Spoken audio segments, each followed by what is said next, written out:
Dear students, welcome.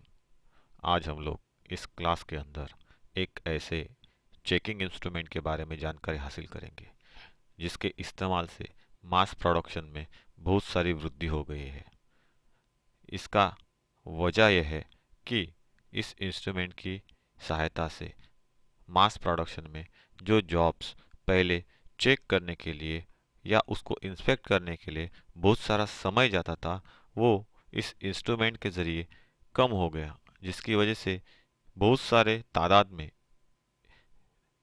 तैयार किए गए प्रोडक्ट जो है उनको इंस्टेंटली चेक किया जा सकता है। वो इंस्ट्रूमेंट जो है, उस इंस्ट्रूमेंट का नाम है टेम्पलेट। आज हम लोग उस टेम्पलेट के बारे में जानकारी हासिल करेंगे कि टेम्पलेट क्या है, उसका इस्तेमाल कहाँ पे किया जाता है, कौन से मटेरियल से बनता है। चलो चालू करते हैं टेम्पलेट के बारे में। वर्कशॉप के अंदर कई प्रकार के पार्ट्स का उत्पादन किया जाता है। कुछ पार्ट्स ऐसे होते हैं जिनको स्टैंडर्ड साइज में बनाया जाता है, जिनको स्नैप गेज या रिंग गेज आदि से चेक कर सकते हैं। इसके अतिरिक्त कई पार्ट्स ऐसे होते हैं जिनको टेढ़े मेढ़े आकारों में बनाना पड़ता है, मतलब उसका शेप जो है ये टेढ़ा मेढ़ा रहता है, प्लेन नहीं रहता। और ऐसे पार्ट्स को मार्किंग और चेकिंग करने की आवश्यकता पड़ती है, तब स्टैंडर्ड साइज के गेज प्रयोग में नहीं ला सकते। इसीलिए इस कमी को दूर करने के लिए एक डिवाइस बनाया गया है या इंस्ट्रूमेंट बनाया गया है जिसे टेम्पलेट के नाम से हम लोग पहचानते हैं। इसको प्रायतः 2 या 3 मिलीमीटर थिकनेस वाली माइल्ड स्टील की प्लेट से जॉब के साइज के अनुसार बना लिया जाता है। टेम्पलेट को बनाते समय ध्यान रखना चाहिए कि इसकी मेटल जो है ये अधिक महंगी ना हो, इसके डायमेंशंस सही और इसका डिज़ाइन ऐसा होना चाहिए कि कोई भी वर्कर, क्राफ्ट्समैन या इंजीनियर इसे आराम से इस्तेमाल में ला सके, उसका इस्तेमाल कर सके।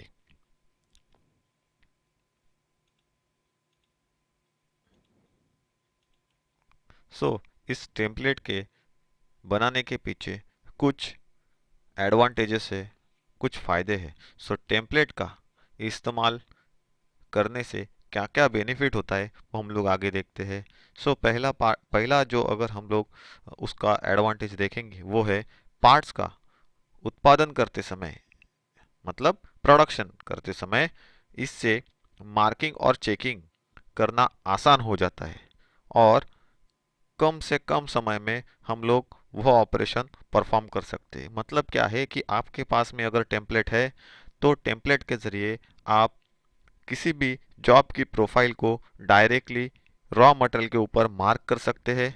मतलब जैसे कि उसका एक दूसरा डमी मार्किंग करके रॉ मटेरियल काट सकते हैं, जिससे मार्किंग के लिए जो लगने वाला समय होता है वो कम लगता है। कम समय में पार्ट्स इसकी वजह से तैयार किए जा सकते हैं। लेबर का खर्च जो होता है ये भी कम आता है। यदि किसी कारणवश टेम्पलेट का डिज़ाइन जॉब के अनुकूल न हो तो इसे कम लागत में बदला भी जा सकता है। मतलब अगर टेम्पलेट के अंदर आपको कोई चेंज करने हैं तो चेंजेस करने के लिए कोई ज़्यादा कॉस्ट नहीं आता है, क्योंकि ये सबसे हल्के मटेरियल से बनाया जाता है। हल्का मटेरियल मतलब जो कॉस्ट में कम हो, ऐसे मटेरियल से बनाया जाता है। ये ध्यान में रखना है कि टेम्पलेट जो है अधिकतर माइल्ड स्टील से बनाई जाती है और कुछ टेम्पलेट्स को इस्तेमाल के हिसाब से हार्डनिंग किया हुआ रहता है। ये हार्डनिंग पूरे तरीके से नहीं होता है, ये हार्डनिंग का जो तरीका होता है उसे कहा जाता है केस हार्डनिंग। यहाँ पे केस हार्डनिंग मेथड में क्या किया जाता है, मेटल की ऊपर की सतह जो है उस ऊपर की सतह को हार्ड किया जाता है, क्योंकि जो मेटल माइल्ड स्टील के नाम से पहचाना जाता है उस माइल्ड स्टील को पूरे तरीके से हार्ड नहीं किया जा सकता, तो उसका ऊपर का कुछ लिटिल बिट थिकर सरफेस जो है वो हार्डन करके छोड़ दिया जाता है, जिसकी वजह से इसकी लाइफ बढ़ जाती है।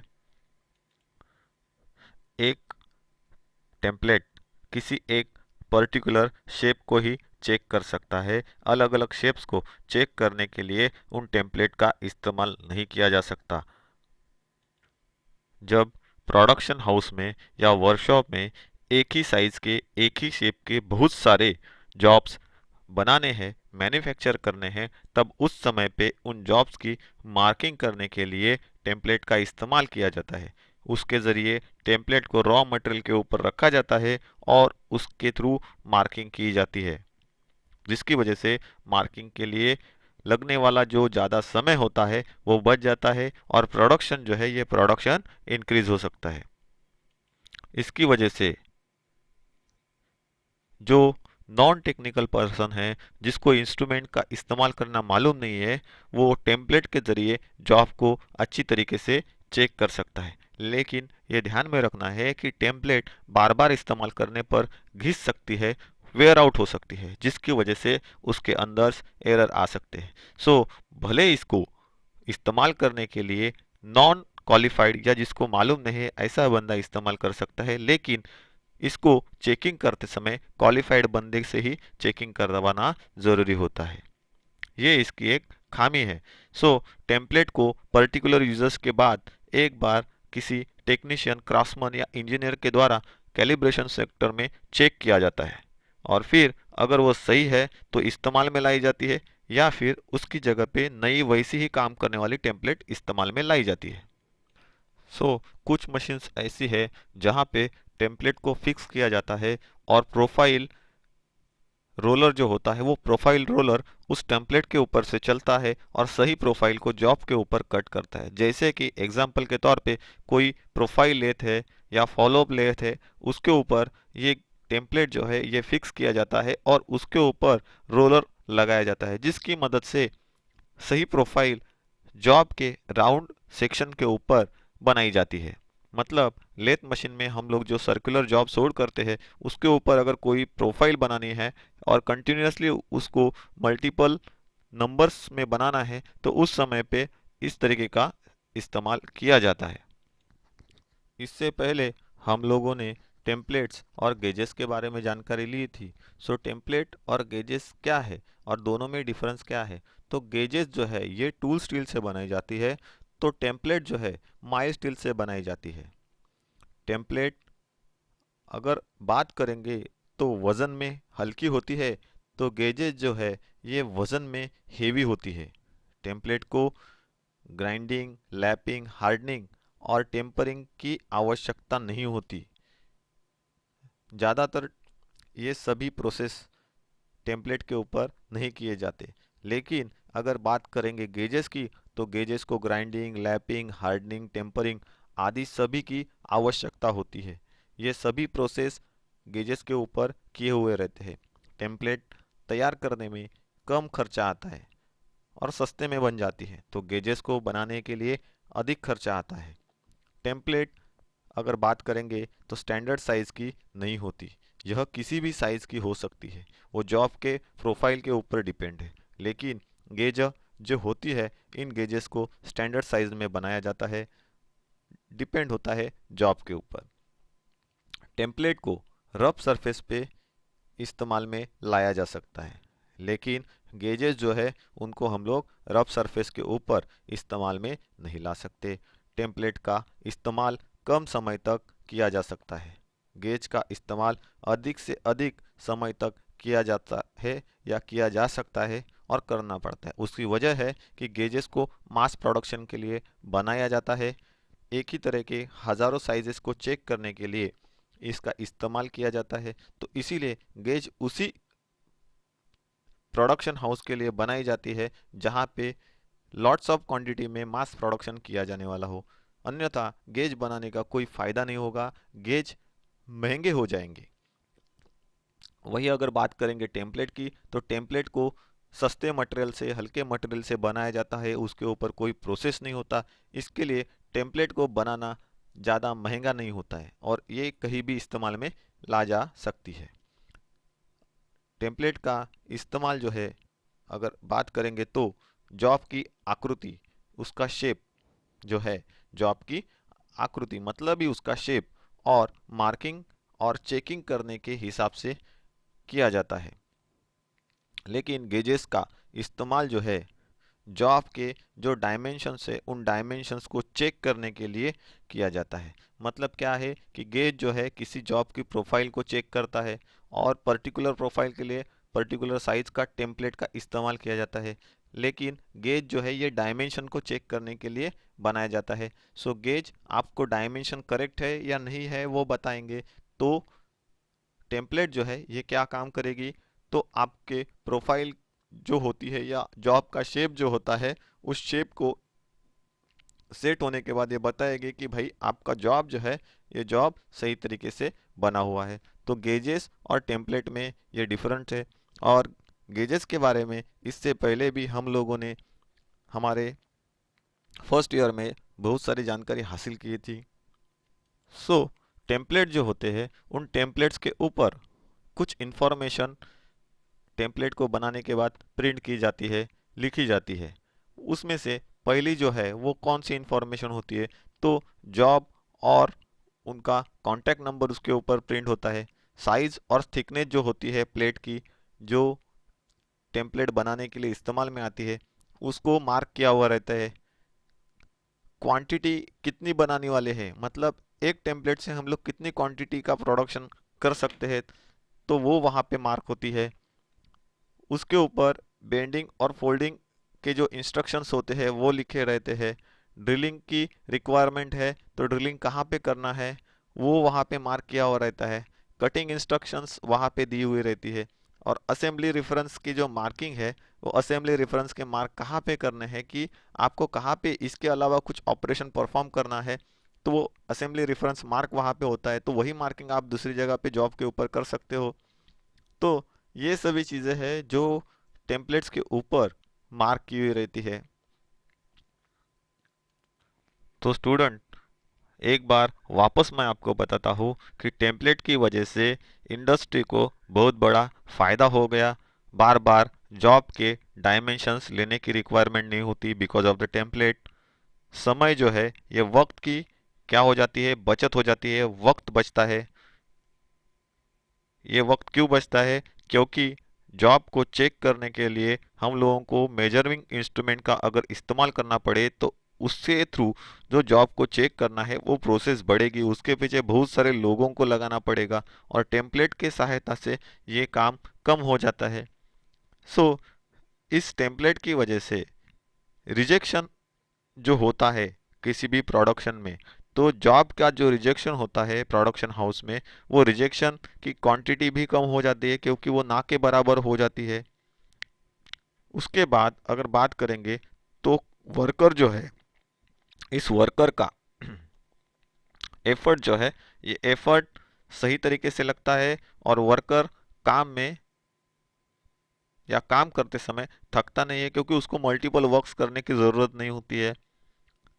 इसी की वजह से अगर हम लोग बात करेंगे तो जो प्रोडक्शन एक्यूरेसी है या क्वांटिटी है प्रोडक्शन की, वो एक्यूरेसी और क्वांटिटी दोनों इस टेम्पलेट के इस्तेमाल की वजह से बढ़ जाती है। तो ऐसे कुछ बेनिफिट्स है टेम्पलेट को प्रोडक्शन के लिए इस्तेमाल करने के। सो ड्राइंग के अंदर अगर हम लोग बात करेंगे तो टेम्पलेट के अलग अलग इस्तेमाल दिखाए हुए।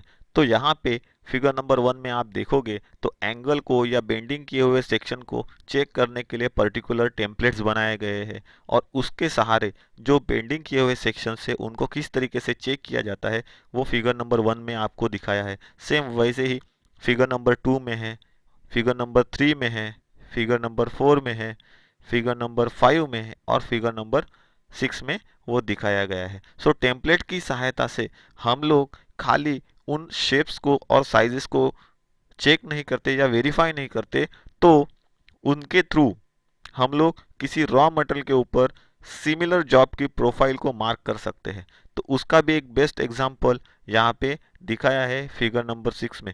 ये जॉब की प्रोफाइल मार्क की हुई है जिसका बेनिफिट क्या होता है कि हम लोगों को सेम फिगर को ड्राइंग करके या मार्किंग करके बनाने की रिक्वायरमेंट नहीं होती है। हम डायरेक्टली टेम्पलेट के थ्रू सेम फिगर हम लोग किसी भी रॉ मटेरियल के ऊपर बना सकते हैं या छाप सकते हैं। सो यहाँ पे अगर हम लोग बात करेंगे तो पैसे बचत करने हेतु कोई भी इंडस्ट्री में बहुत सारे पैटर्न्स जो है, पैटर्न का मतलब क्या होता है, आकार, शेप या डिजाइन, शीट मेटल में मार्किंग करने के उद्देश्य से बनाए जाते हैं। जैसे कटिंग और फॉर्मिंग। फॉर्मिंग का मतलब क्या है कि शेप देना, बेंड करना या फोल्ड करना। तो अगर हम लोग फिगर नंबर 7 और फिगर नंबर 8 को अच्छी तरीके से देखोगे तो आपको पता चल जाएगा। तो हम लोगों ने देखा है कि टेम्पलेट्स को सेटिंग आउट शीट मेटल में किया जाता है। क्यों? क्योंकि फैब्रिकेशन पर्पज के लिए। सो फैब्रिकेशन पर्पज के हेतु हम लोग टेम्पलेट्स को सेटिंग आउट करते हैं। और वो क्यों करते हैं? तो पैसों की बचत करने हेतु बहुत सारे पैटर्न्स शीट मेटल में मार्किंग करने के उद्देश्य से बनाए जाते हैं।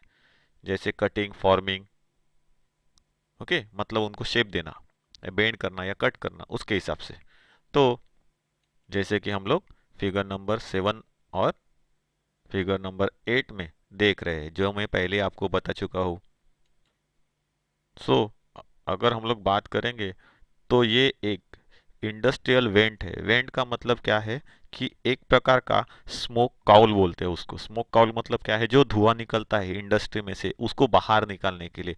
अगर हमारे नज़दीक का कोई एग्जांपल देना है तो बड़े बड़े होटल्स है या रेस्टोरेंट्स है, वहाँ पे जब खाना पकाया जाता है तो वो खाना पकाते समय जो धुआं उठता है, क्योंकि कंटिन्यू वहाँ पे खाना पकाने की प्रोसेस होती है, ऑयल जलता है, अलग अलग प्रोसेस है, तो उसके अंदर से निकलने वाला जो धुआं है, ये धुआं डेंजरस होता है इंसानी स्वास्थ्य के लिए। तो उसको बाहर निकालने के लिए या बाहर छोड़ने के लिए ये वेंट सिस्टम क्रिएट की जाती है। और उसके अंदर जो सिस्टम बनाए जाते हैं, बड़े बड़े स्क्वायर पाइप्स लगे होते हैं, राउंड पाइप्स लगे होते हैं, और जो उसको डायरेक्टली ऊपर की तरफ हवा में छोड़ा जाता है धुएं को, जिसके थ्रू उसको क्या कहा जाता है? तो स्मोक काउल। कुछ लोग उसको स्मॉल टाइप में अगर घर में इस्तेमाल में होगी तो कुछ लोग उसको चिमनी के नाम से भी जानते हैं। लेकिन ये इंडस्ट्रियल है, बड़े साइज में बनाए जाते हैं जो शीट मेटल से बनते हैं। और उसी का एक पैटर्न एग्जांपल यहाँ पे हम लोगों को फिगर नंबर 7 से लेके फिगर नंबर 10 तक दिखाई दे रहा है। तो इसे क्या कहते हैं? Smoke cowl. सो यहाँ पे टेम्पलेट की ज़रूरत होती है।